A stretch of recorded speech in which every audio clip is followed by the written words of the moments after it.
Hello friends, all here welcome back to another fresh episode of tech. जदि आपण भी खाली समय रे कानर इयरफोन लगे घंटा घंटा गीत शुणुचंदी तो सावधान हो जांतु। एमिति करबा द्वारा आपण बहुत प्रकार रोगर शिकार होई पारंती।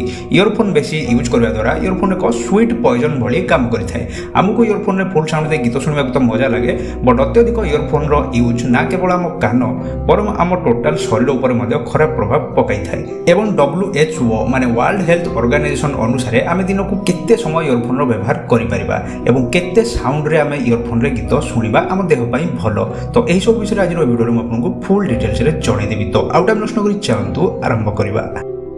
नंबर 1, शुणिबा शक्ति कमी जिबा। जदि आपण डेली फुल साउंड रे लंबा समय पई इयरफोन रे गीत सुनिबे तो आपण आंशिक रूप रे काला मध्ये होई जाई पारंती।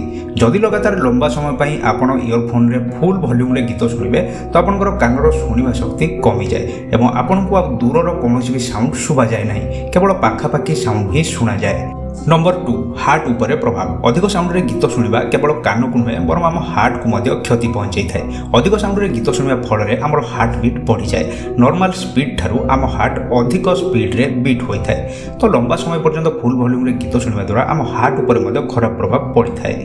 नंबर 3, मुंड व्यथा एवं निद न आसवा। इयरफोन रु बाहर थिबा विद्युत चुंबकीय तरंग जोगु आम ब्रेन ऊपर मध्य खराब प्रभाव पड़ी थाए, जहा फल रे मुंड व्यथा हेबा सह हमको सहजरे निद मध्य आसी न थाए। Number 4, infection. इयरफोन तो बेले बेले यूज करबा ठीक अछि, बट डेली जदि आपण लंबा समय पई इयरफोन रो यूज करिवे ताले आपनरो कान रे इन्फेक्शन मध्य होई जाय पारे। प्रकृति रे हमकु जणा पड़ेनी, बट हम इयरफोन रे बाहर बहुत टाइप रो मैला, बहुत टाइप रो डस्ट, मॉइस्चर आदि जमा होई जाय एवं जेतेबेले हम इयरफोन को लंबा समय पई यूज करथाउ, कान रे लगे रखि थाउ तो हम कान रे इन्फेक्शन मध्य होई जाय पारे। एवं हम बेले बेले हम फ्रेंड्स, फैमिली मेंबर समस्तंकर जहार पाइले ताहार इयरफोन को लंबा समय पई हम कान रे लगे रखि थाउ, जहा फल रे सेमानकर जदि कोनोसी कान रोग थाए, जदि कोनोसी इन्फेक्शन थाए ताले सेटा मध्य हम कान रे मध्य होई जाई पारे।